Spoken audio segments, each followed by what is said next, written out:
هدف از جنگ نرم بی انگیزه کردن مردمه. مردمی که توی میدانند و آماده تلاشند، آماده کارند، برای اینکه اینها رو بی انگیزه کنند، ناامید کنند، مایوس کنند، دچار تردید کنند، با ابزارهای جنگ نرم وارد میدان میشن.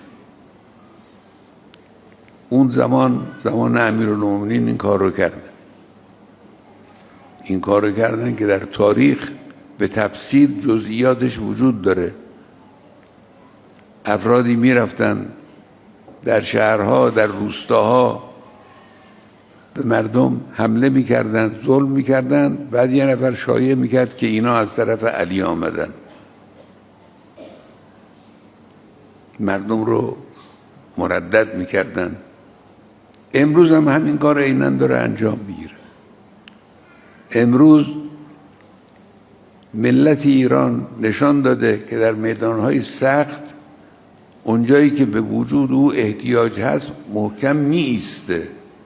این هر کار ملت ایرانه، مخصوصی یک گروه خاص یا جمع خاص نیست. اونجایی که بایستی بیسته می ایسته، اونجایی که باید کمک کنه کمک میکنه، اونجایی که باید شعار بده شعار میده، اونجایی که بایستی دشمن رو روبرو مایوس کنه مایوس میکنه. این انگیزه دشمن رو نگران میکنه. سعی میکنن این انگیزه رو در افراد سست کنن، ضعیف کنن با بهانه‌های مختلف.